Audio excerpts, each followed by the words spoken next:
আজ সকাল সকাল রেডি হয়ে গেছি, যাচ্ছি হলো জামালপুরে বুড়োরাজের মন্দিরে পুজো দিতে।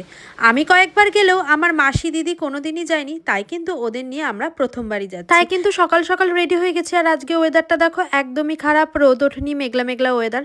আর আমাদের বাড়ি যেহেতু অগ্রদ্বীপ, আর অগ্রদ্বীপ থেকে পাটুলি কিন্তু একটা স্টেশন। পাটুলি নেমে অটো করে নিয়েছি, আর অটো করে একদম সোজা চলে গেছি জামালপুরের বুড়োরাজের মন্দির। অন্যান্য দিন ভিড় থাকলেও আজ কিন্তু মন্দির একদমই ফাঁকা, কারণ আমরা গেছিলাম শনিবার করে, এই জন্যই হয়তো মন্দিরটা ফাঁকা।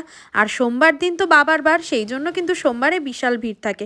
অন্যান্য সময় আমি গেছি, সেই সময় কিন্তু প্রচুর ভিড় থাকার কারণে বাবাকে ঠিকভাবে জলও ঢালতে পারিনি, পুজোও দিতে পারিনি।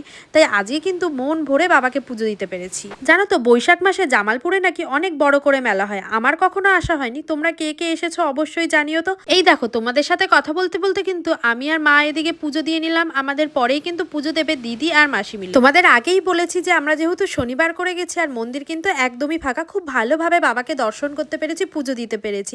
মহাদেবের কাছে পুজো দিয়ে চলে এসেছি কিন্তু নন্দী মহারাজের কাছে আমার মনের ইচ্ছে বলতে।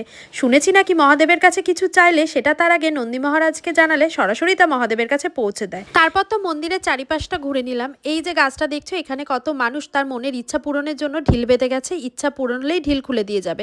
মহাদেব যেন তাদের সবার ইচ্ছা পূরণ করে। পুজো দিয়ে আমরা কিন্তু চলে এসেছি পাটুলি স্টেশনে। এখন কিন্তু যাব আমরা নবদ্বীপ। তার আগেই দেখো আমার মা, মাসি, দাদা মিলে এখানে চা খেয়ে নিল। মাসির বাড়ি এসেই দেখি দিদি আর বোন এখানে নিয়ে চলে এসেছিল গোবিন্দবাড়ির রাজভোগ। আমরা বলেই রেখেছিলাম যে আজকে পুজো দিয়ে আমরা গোবিন্দবাড়ির ভোগ প্রসাদ খাবো। এর জন্যই কিন্তু বোনরা আগে থেকে গিয়ে নিয়ে চলে এসেছিল। আর এই ভোগ প্রসাদ মেখে খেতে কিন্তু দারুণ লাগে। তাই কিন্তু মাসি দেখো এখানে সব সবজি দিয়ে, ডাল, ভাজা, দই, মিষ্টি যা যা ছিল প্রসাদে সব দিয়ে মেখে যে মাখা প্রসাদটা দেয়, সেটা খেতে কিন্তু আমার খুব ভালো লাগে। আর তোমাদের কাদের কাদের এই মাখা প্রসাদ খেতে ভালো লাগে অবশ্যই কমেন্ট করে জানাও তো।